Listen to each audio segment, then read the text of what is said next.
नमस्कार, जय हिंद दोस्तों। आज हम पढ़ेंगे हिंदी वर्णमाला और हिंदी वर्णमाला के साथ हम पढ़ेंगे अगला टॉपिक। हिंदी वर्णमाला में ही जो आता है स्वर।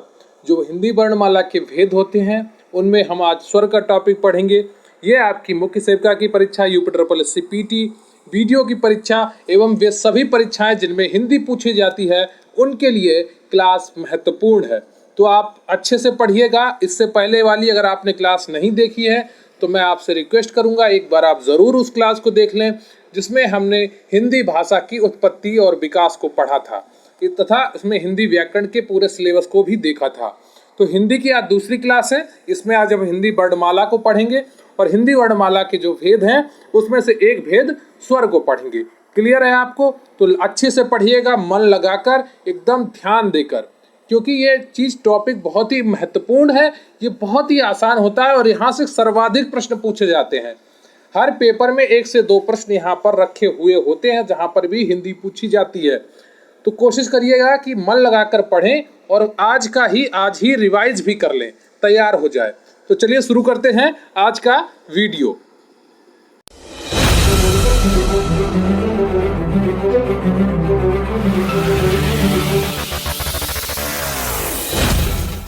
लेकिन उससे पहले मैं आपसे रिक्वेस्ट करूंगा कि आप वीडियो को लाइक कर लें। चैनल पर नए हैं तो चैनल को सब्सक्राइब कर लें। आपके कमेंट बहुत ही महत्वपूर्ण होते हैं हमारे लिए, तो प्लीज़ कमेंट करके ज़रूर बताइएगा कि आपको वीडियो कैसा लगा। और मैं वीडियो के दौरान जो आपसे प्रश्न पूछूं उसका उत्तर भी कमेंट बॉक्स में ज़रूर लिखिएगा। टेलीग्राम चैनल पर आप हमें ज्वाइन कर सकते हैं, इसका लिंक आपको डिस्क्रिप्शन बॉक्स में मिल जाएगा। और प्लीज़ वीडियो अंत तक देखें। क्लास शुरू हो उससे पहले मैं आपको एक सूचना देना चाहता हूं कि हमारे चैनल पर मुख्य सेविका स्पेशल पीडीएफ बैच चल रहा है जिसकी फीस मात्र 450 रुपये है। इस बैच का नाम है मुख्य सेविका गरिमा बैच। जी हाँ, 450 रुपये में आप 40 से 45 हज़ार रुपये तक की नौकरी का सफ़र तय कर सकते हैं। अगर आप अपने सपनों में वाकई विश्वास रखते हैं, आपके इरादे मजबूत हैं और एक अच्छी तैयारी करना चाहते हैं तो आप ज़रूर इस बैच से जुड़ें और अपनी तैयारी को मजबूत करें। इस बैच से जुड़ने के लिए आपको टेलीग्राम पर QRC हेल्प सर्च करके मैसेज करना है या इसका लिंक आपको डिस्क्रिप्शन बॉक्स में मिल जाएगा। इस बैच में आपको सभी क्लासेस की PDF प्रोवाइड कराई जाएंगी, नोट्स की PDF प्रोवाइड कराई जाएंगी, 10 फुल पेपर जैसे आपके मॉक टेस्ट भी कराए जाएंगे और जितनी भी टेस्ट सीरीज हमारे चैनल पर होती हैं उनकी PDF आपको प्रोवाइड कराई जाएंगी। करंट अफेयर्स भी आपको प्रोवाइड कराया जाएगा। तो आपकी तैयारी पूरी तरीके से कराई जाएगी। जितने भी सब्जेक्ट आपकी सिलेबस में होंगे उन सब की PDF आपको प्रोवाइड कराई जाएंगी। तो अपनी तैयारी को मजबूती देने के लिए और अपने सफ़र तय करने के लिए, अगर आपके इरादे मजबूत हैं और आपने सपना देखा है तो ज़रूर जुड़िए, आपको सफलता ज़रूर मिलेगी। तो वर्णमाला, हिंदी वर्णमाला क्या होती है इसको हम सबसे पहले समझते हैं। आज आप प्लीज़ कमेंट करके ये भी बता दीजिएगा आज की आवाज़ आपको सही लगती है क्या, या कोई दिक्कत हो रही हो आवाज़ में या कोई समस्या हो तो कमेंट बॉक्स में ज़रूर बताइएगा। मैं कोशिश करूँगा कि थोड़ा और मधुर बोल सकूँ। अगर थोड़ा वही आपको कड़वाहट लगती हो कमेंट बॉक्स में ज़रूर बताइएगा। चलिए पढ़ते हैं वर्णमाला। किसी भाषा के मूल ध्वनियों के व्यवस्थित समूह को वर्णमाला कहते हैं। ठीक है, कई आपसे प्रश्न कई बार पूछा गया है परीक्षाओं में कि वर्णमाला किसे कहते हैं। तो मूल ध्वनियों के व्यवस्थित समूह को वर्णमाला कहते हैं। इतना आप ध्यान रखिए, किसी भाषा के मूल ध्वनियों के व्यवस्थित समूह को वर्णमाला कहते हैं। हिंदी वर्णमाला का विकास अपभ्रंश भाषा से हुआ है। ठीक है, हिंदी वर्णमाला का विकास अपभ्रंश भाषा से हुआ था। अगर आपने अभी अपभ्रंश क्या है ये नहीं पता तो हिंदी का जो उत्पत्ति और विकास हमने कल की क्लास में पढ़ा था उसे ज़रूर देख लीजिएगा, पिछली क्लास में जो हम लोगों ने पढ़ा था। हिंदी वर्णमाला में कुल वर्णों की संख्या 52 है। कितनी है? 52 है। कहीं पर 53 लिखी हो बिल्कुल मत मानना, 54 लिखी हो बिल्कुल मत मानना, 55 लिखी हो बिल्कुल मत मानना। जो मानक हिंदी है उसमें वर्णों की कितनी संख्या है? 52 है। दिमाग में बिठा लीजिए, हिंदी वर्णमाला में वर्णों की संख्या कितनी है? 52 है। ठीक है, हिंदी व्याकरण में हिंदी वर्णमाला को 2 भागों में बांटा जाता है। ठीक है, वर्णमाला को इंग्लिश में आप अल्फ़ाबेट भी कहते हैं। तो हिंदी व्याकरण में हिंदी वर्णमाला को, हिंदी अल्फ़ाबेट को 2 भागों में बांटा गया है। जैसे पहला क्या है? स्वर, दूसरा क्या है? व्यंजन। ठीक है, इंग्लिश में स्वर को वॉवेल कहते हैं और व्यंजन को कंसोनेंट कहते हैं। ठीक है, तो हम पढ़ेंगे हिंदी स्वर के बारे में पहले, फिर उसके बाद इसके जो विभाजन है, जो इनके रूप है, भाग है, उन सब का वर्गीकरण हिंदी स्वर का पढ़ेंगे, तो ध्यान से पढ़ते रहिए। तो स्वर क्या होते हैं? वे वर्ण जिनके उच्चारण के लिए किसी दूसरे वर्ण की सहायता की आवश्यकता नहीं होती है। फिर से सुनिए, वे वर्ण जिनके उच्चारण के लिए किसी दूसरे वर्ण की सहायता की आवश्यकता नहीं होती है या स्वतंत्र रूप से बोले जाने वाले वर्ण स्वर कहलाते हैं। क्लियर है आपको? स्वतंत्र रूप से बोले जाने वाले वर्ण स्वर कहलाते हैं। जो ये इंग्लिश में लिखा है वोवेल, ये स्वर का जो इंग्लिश में बोलते हैं उसे वोवेल बोलते हैं। ठीक है, तो इसे देखकर आप घबराइएगा नहीं कि अरे ये इंग्लिश कहाँ से पढ़ाने लगे, ये तो हिंदी का चैप्टर है। ठीक है, तो इंग्लिश स्वर को इंग्लिश में क्या कहते हैं? वोवेल कहते हैं। तो हिंदी में कितने स्वर हैं? 11 स्वर हैं। ठीक है, तो ये भी आप याद रखिए। कोई आपसे 13 कहे, 12 कहे, बिल्कुल भी मत मानना। 11 होते हैं हिंदी में स्वर, 11 ही होते हैं। ठीक है, इधर उधर की मत सुनना। आ, छोटा बड़ा, छोटी बड़ी, ऊ, फिर बड़ा ऊ, फिर री, फिर ए, फिर ए, फिर ओ, फिर औ। ठीक है, तो कितने हुए? 11 स्वर हुए। फिर आता है अनुस्वार अंग, फिर विसर्ग आता है आहा। एक अनुस्वार अंग होता है, एक विसर्ग होता है आहा। तो 1 2 3 4 5 6 7 8 9 10 11, 11 आपके स्वर हो गए। फिर अनुस्वार अंग आता है, फिर विसर्ग आ आता है। अनुस्वार एवं विसर्ग को आयोग बाहा भी कहते हैं। तो अगर परीक्षा में आपसे प्रश्न पूछा जाए कि आयोग बाहा किसे कहते हैं, तो अनुस्वार एवं विसर्ग को आयोग बाहा कहते हैं। क्लियर है आपको? अब स्वरों का वर्गीकरण पढ़ लेते हैं। मात्रा या उच्चारण के आधार पर स्वरों का वर्गीकरण। तो स्वरों का वर्गीकरण जब हम पढ़ेंगे तो सबसे पहले पढ़ेंगे मात्रा एवं या उच्चारण के आधार पर स्वरों का वर्गीकरण। तो ह्रस्व स्वर क्या होते हैं? जिन स्वरों के उच्चारण में कम से कम अर्थात एक मात्रा का समय लगता है, उन स्वरों को ह्रस्व स्वर कहते हैं। ठीक है, फिर से सुनिए, जिन स्वरों के उच्चारण में कम से कम अर्थात एक मात्रा का समय लगता है, उन स्वरों को ह्रस्व स्वर कहते हैं। सीधी भाषा समझिए, जो छोटे होते हैं स्वर, जैसे छोटा हो गया, छोटी ई हो गई, छोटा ऊ हो गया और री हो गया, ये क्या है? ह्रस्व स्वर है आपके। क्या? ह्रस्व स्वर। जिन स्वरों के उच्चारण में कम से कम अर्थात एक मात्रा का समय लगता है, उन स्वरों को ह्रस्व स्वर कहते हैं, जैसे आ ई ऊ री। ठीक है, फिर आता है आपका दीर्घ स्वर। क्या? दीर्घ स्वर। दीर्घ स्वर किन्हें कहते हैं? जिन स्वरों के उच्चारण में ह्रस्व स्वर से अधिक अर्थात 2 मात्रा का समय लगता है, उन्हें दीर्घ स्वर कहते हैं। जैसे बड़ा, बड़ी, बड़ा ऊ, ए, ओ, औ, ये सब क्या है? दीर्घ स्वर है। ठीक है, इनमें 2 मात्रा का समय लगता है। फिर आता है प्लुप्त स्वर। क्या? प्लुप्त स्वर। जिन स्वरों के उच्चारण में दीर्घ स्वर से भी अधिक या ह्रस्व स्वर से 3 गुना समय लगता है, अर्थात 3 मात्रा का समय लगता है, उन्हें प्लुप्त स्वर कहते हैं। इसका प्रयोग किसी को पुकारने में किया जाता है, जैसे राम, ओम। तो यहाँ पर यश जैसा बीच में बनाया जाता है, लेकिन अब ये प्रयोग में नहीं आता है। क्लियर है आपका? इसका प्रयोग आप कहीं पर भी नहीं देखेंगे। तो जीव के आधार पर स्वरों का वर्गीकरण। अब ये जो हम जीव से बोलते हैं ना, इसके आधार पर हम स्वरों का वर्गीकरण देखेंगे। तो इसमें पहले आता है अग्र स्वर। जिन स्वरों के उच्चारण में जीव का अग्र भाग कार्य करता है, उन्हें अग्र स्वर कहते हैं।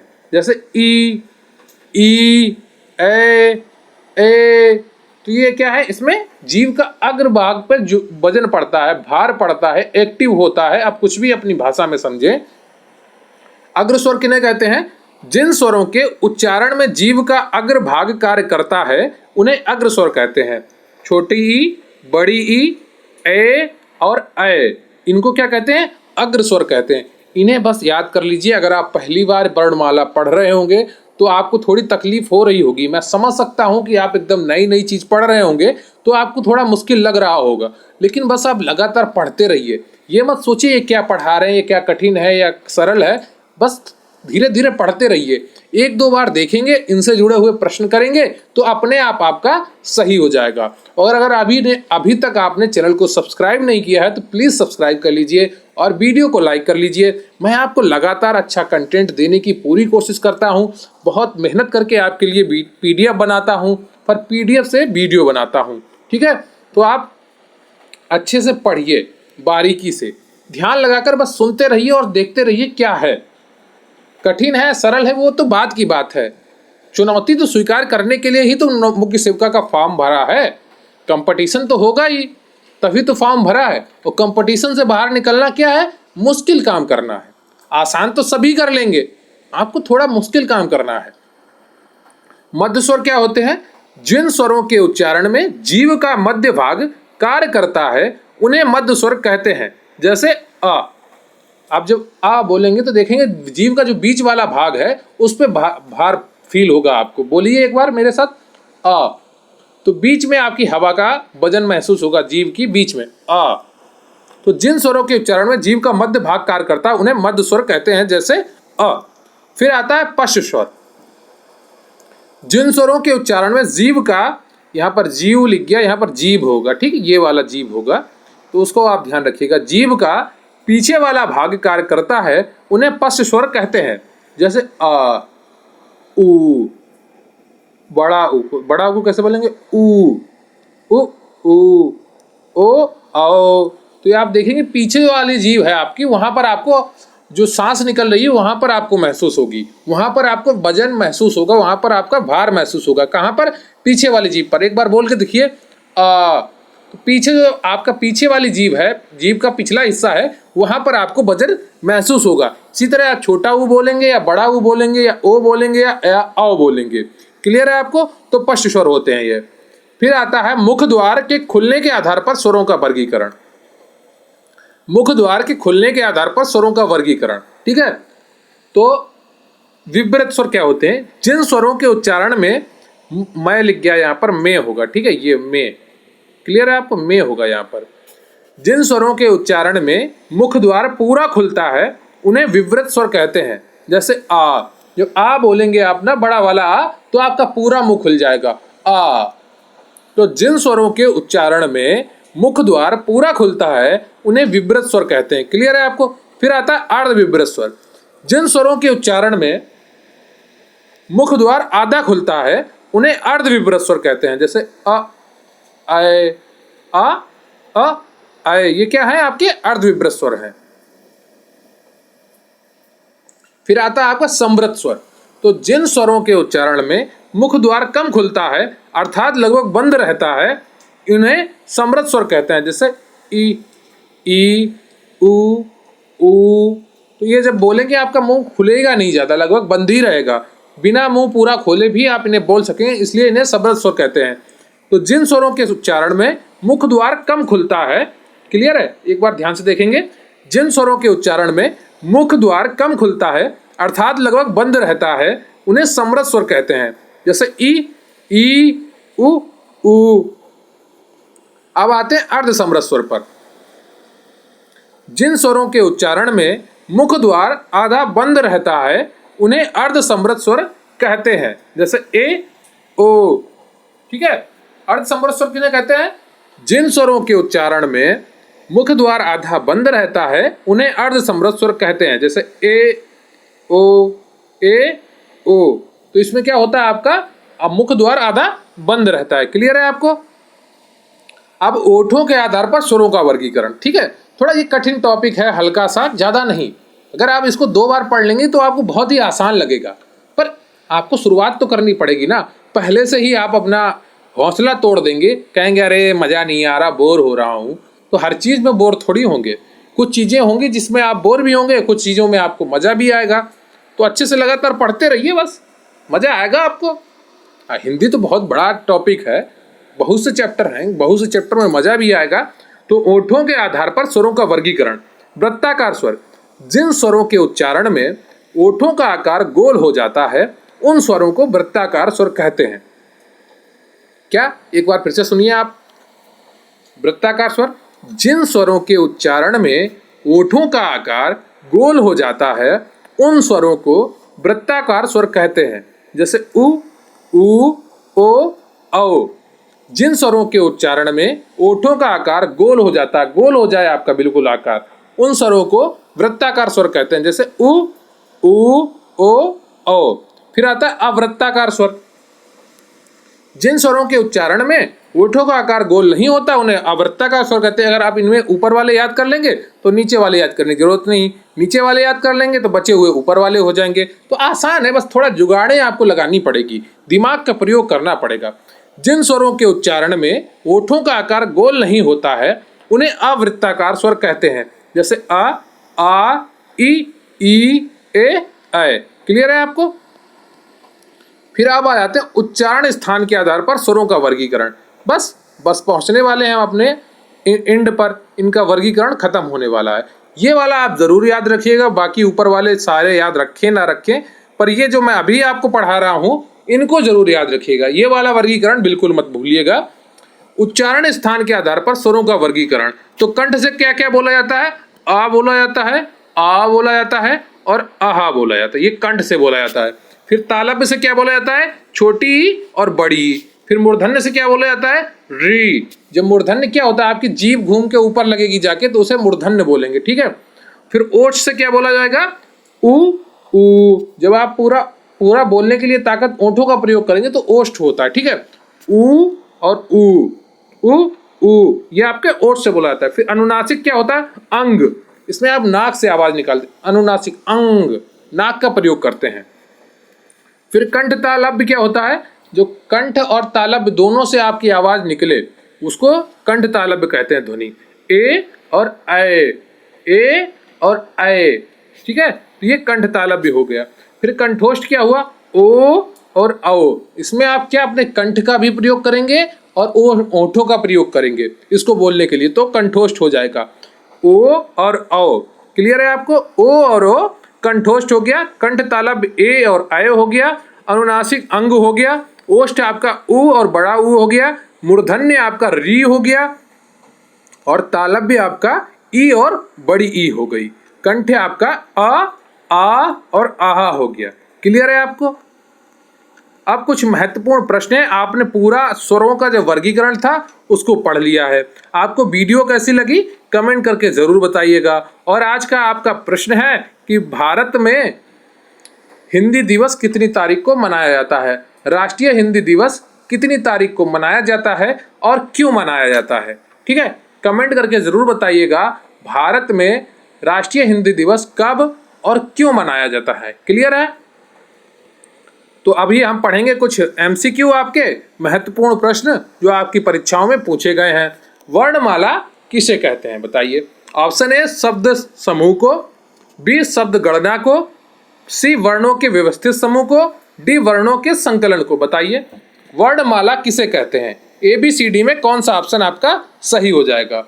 तो ए वर्णमाला किसे कहते हैं? सी ऑप्शन आपका सही है। वर्णों के व्यवस्थित समूह को वर्णमाला कहा जाता है। क्लियर है आपको? सी ऑप्शन आपका बिल्कुल सही है। अगला प्रश्न है आपका, हिंदी वर्णमाला में कितने वर्ण है? बताइए 50 है, 55 है या 54 है या 52 है? बताइए अभी मैंने आपको पढ़ाया है हिंदी वर्णमाला में कितने वर्ण है, तो इसका सही उत्तर हो जाएगा आपका 52। हिंदी वर्णमाला में कितने वर्ण है? 52। हिंदी वर्णमाला में 52 वर्ण है। क्लियर है आपको? तो हिंदी भाषा में कितने स्वर हैं? बताइए हिंदी भाषा में कितने स्वर हैं? तो हिंदी भाषा में आपके 11 स्वर हैं। बी ऑप्शन आपका सही हो जाता है तीसरे का। ठीक है, क्लियर है आपको? फिर आपका चौथा प्रश्न आ जाता है, भाषा की सबसे छोटी इकाई क्या है? बताइए भाषा की सबसे छोटी इकाई क्या है? सैकड़ों बार ये प्रश्न परीक्षा में पूछा गया होगा, आप भी बता दीजिए। ए मात्रा, बी वर्ण, सी स्वर या इनमें से कोई नहीं। बताइए भाषा की सबसे छोटी इकाई क्या है? तो भाषा की सबसे छोटी इकाई चौथे का आपका बी सही है, वर्ण होती है। ठीक है, क्लियर है आपको? फिर आपका अगला प्रश्न है, वर्ण तालिका के अनुसार ह्रस्व, दीर्घ और प्लुप्त क्या है? देखिए व्यायाम प्रशिक्षक परीक्षा में पूछा हुआ प्रश्न है 2018 में। तो वर्ण तालिका के अनुसार ह्रस्व, दीर्घ और प्लुप्त क्या है? क्या वो स्वर है, क्या व्यंजन है, क्या मात्रा है, क्या विसर्ग है? बताइए अभी मैंने आपको वर्णमाला में स्वरों का वर्गीकरण पढ़ाया तो क्या बताया था? ह्रस्व और दीर्घ, प्लुप्त, 3 तरीके से वर्गीकृत होता है ना मात्राओं के आधार पर स्वरों का वर्गीकरण। तो यहाँ पर ए ऑप्शन आपका सही हो जाएगा, 5वें का ए स्वर। तो ह्रस्व, दीर्घ और प्लुप्त मात्रा के आधार पर स्वर के भेद हैं। क्लियर है? आपका अगला प्रश्न है, जिनका उच्चारण स्वतंत्र रूप से होता है और जो व्यंजन के उच्चारण में सहायक होते हैं उसे क्या कहते हैं। यह आपका यूपीएसआई परीक्षा में पूछा गया और यूपी ट्रिपल एससी वीडियो में पूछा गया प्रश्न है। ठीक है, तो बताइए, जिनका उच्चारण स्वतंत्र रूप से होता है और जो व्यंजन के उच्चारण में सहायक होते हैं उसे क्या कहते हैं। संज्ञा कहते हैं, स्वर कहते हैं, या व्यंजन कहते हैं, या विसर्ग कहते हैं, बताइए। तो इसका सही उत्तर हो जाएगा आपका छठे का बी, स्वर कहते हैं। ठीक है, स्वर क्या स्वतंत्र रूप से उच्चारित होते हैं और व्यंजन के उच्चारण में सहायता देते हैं। क्लियर है, जब आपको व्यंजन पढ़ाऊंगा कल की क्लास में तब आपको अच्छे से बताऊंगा।